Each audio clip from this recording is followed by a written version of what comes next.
Se você acha que o dia tá ruim para você hoje, imagina para o governo Lula. Hoje Lula foi surpreendido com uma decisão do Lira que pode atingir de cheio todos os seus ministérios. Tentou comprar, tentou liberar dinheiro, mas não tá dando certo. E ainda tem que ver o seu partido implodir, ou seja, brigas internas.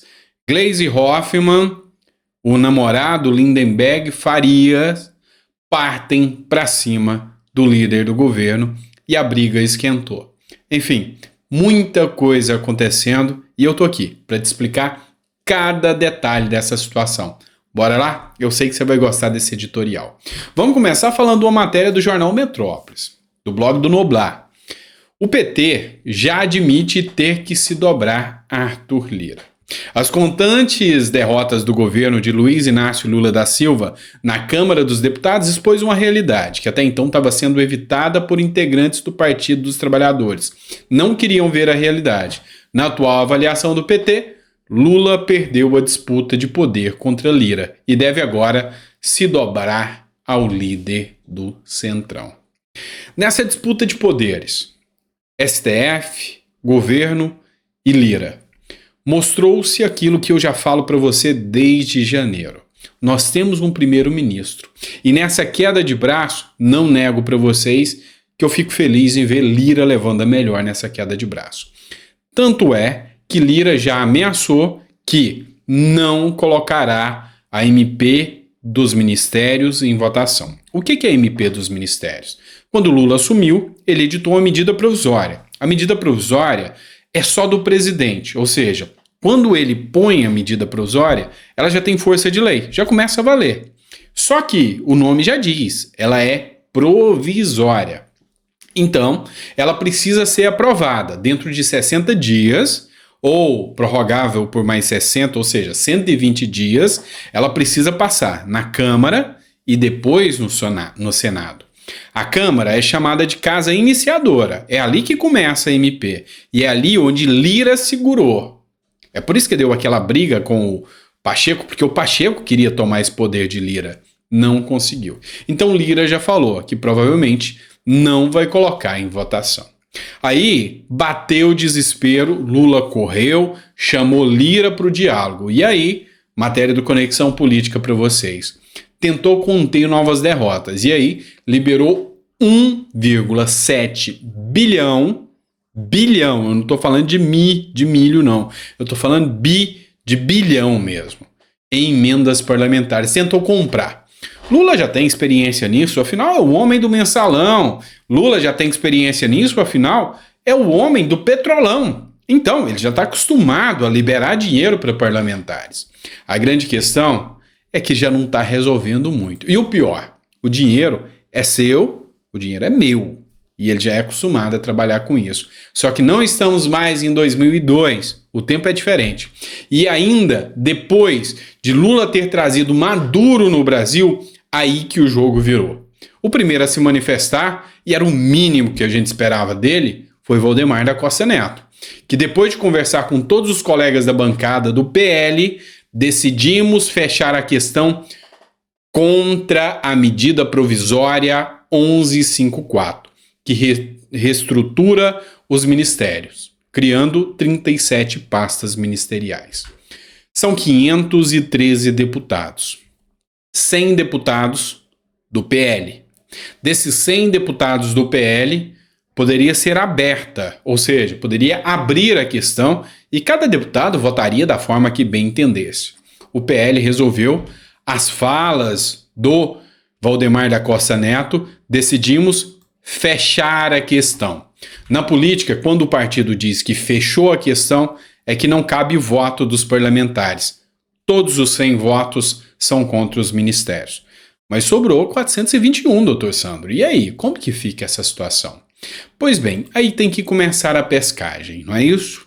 Então, de 421, Lula teria que ganhar outros votos. E aí é que o bicho pega, mesmo com 1,7 bilhão de real liberado.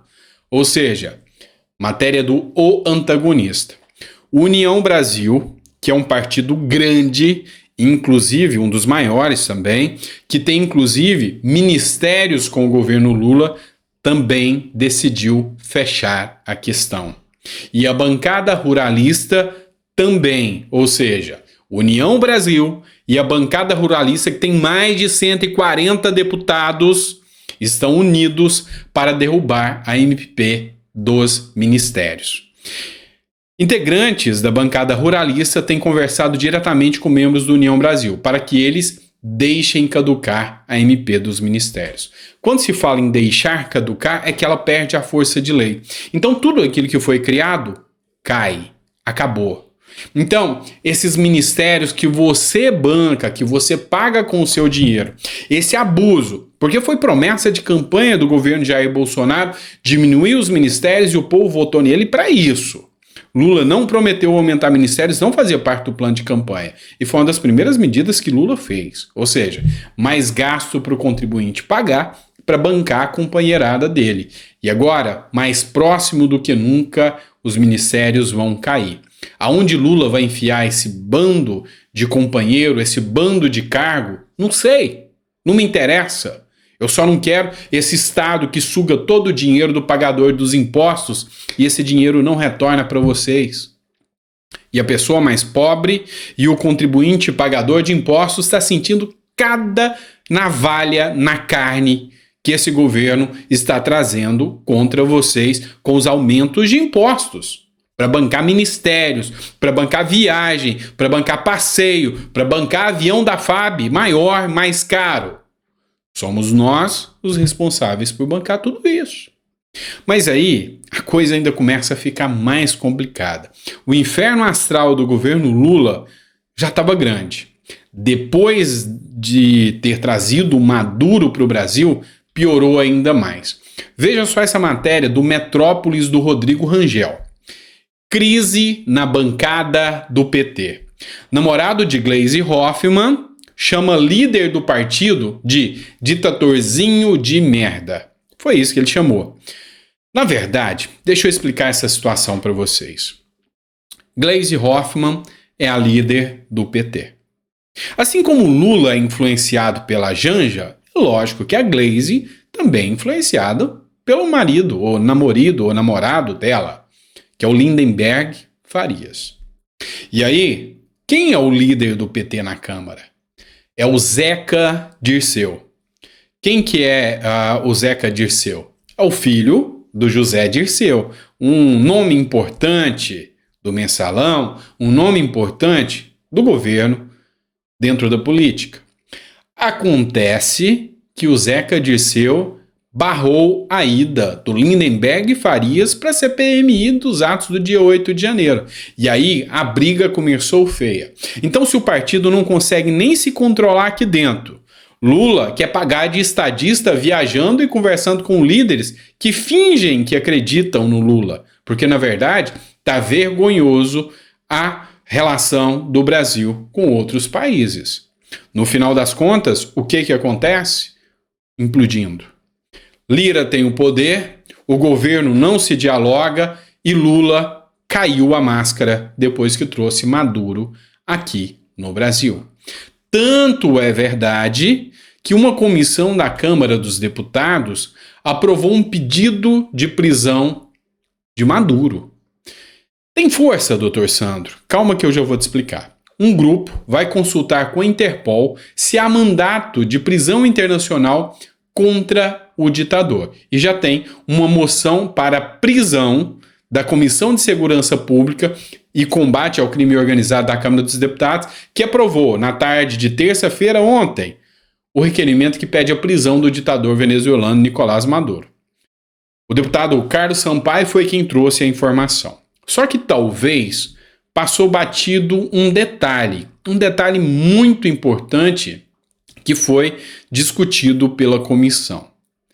Enfim, eu te pergunto, qual o interesse da comissão em saber se a Interpol tem mandato de prisão contra Nicolás Maduro?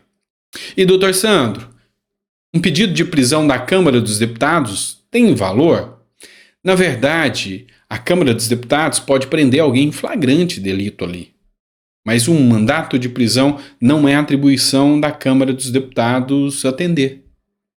Mas 2 pontos em relação à Interpol que passou batido por muitas pessoas. O primeiro ponto: se tem um mandato de prisão pela Interpol, se já tem uma ordem de prisão que vem de instâncias superiores a qual o Brasil se submete, aí neste caso poderia a Câmara fazer requerimento para que o governo atuasse. E se o governo não atua? Estaria o governo prevaricando e cometendo crime. Este é o primeiro ponto da análise desse requerimento à Interpol que foi feito pela Câmara dos Deputados. E o segundo: Lula, se traz um criminoso procurado com mandato de prisão e o apresenta aqui no Brasil, Lula não estaria cometendo crime comum?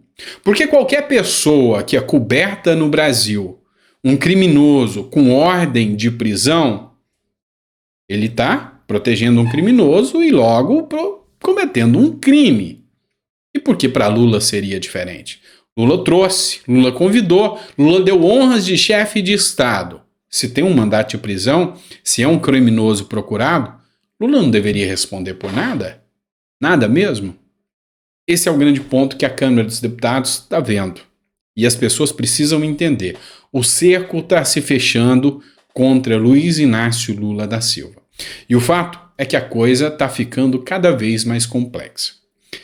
Vamos lá. Eu vou partir para outro ponto aqui do nosso diálogo com uma matéria do O Antagonista. Tudo bem, eu vou trazer o Aécio Neves falando. Eu sei que você talvez não goste muito do Aécio Neves, mas eu já disse para vocês, eu pego pontos importantes e distribuo com vocês.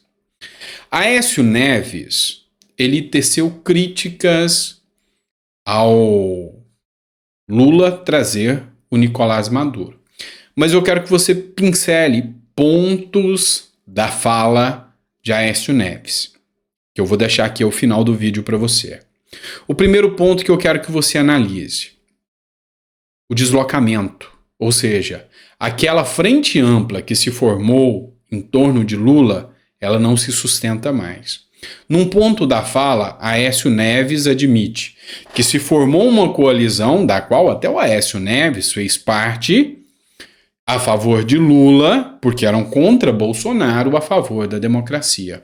E a ficha caiu. Não é democracia, não é pela democracia. Lula talvez cometeu o seu maior erro ao trazer Nicolás Maduro para o Brasil.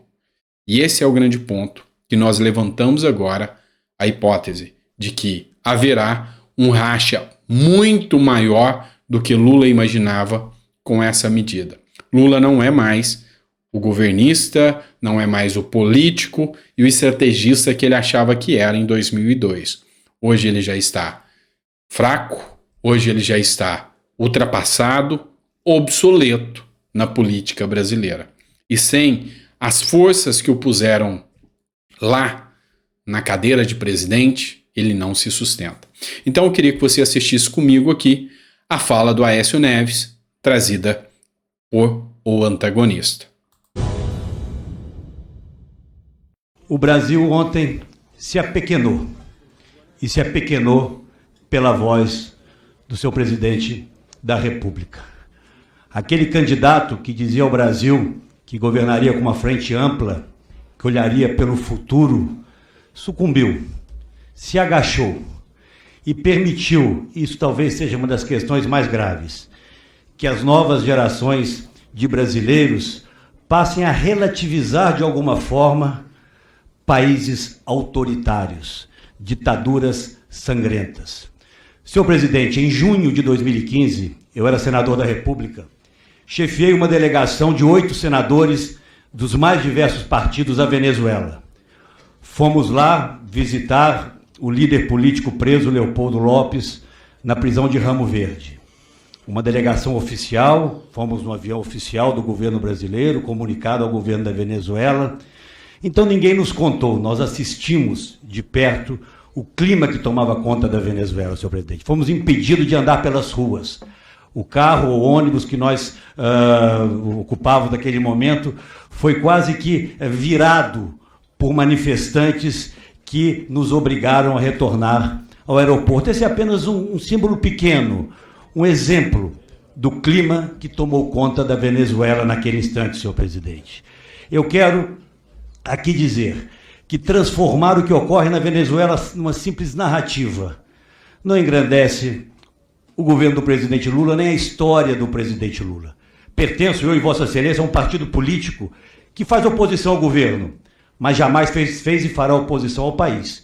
Temos votado, inclusive, sob críticas dos nossos eleitores e apoiadores, matérias apresentadas pelo governo, porque são matérias que interessam ao Brasil, como o arcabouço fiscal, para dizer apenas a última delas. Mas não é possível nós nos calarmos quando vemos que um momento em que o Brasil poderia estar reocupando ou novamente assumindo uma liderança regional, tudo isso sucumbe, tudo isso se perde pela manifestação do presidente da República.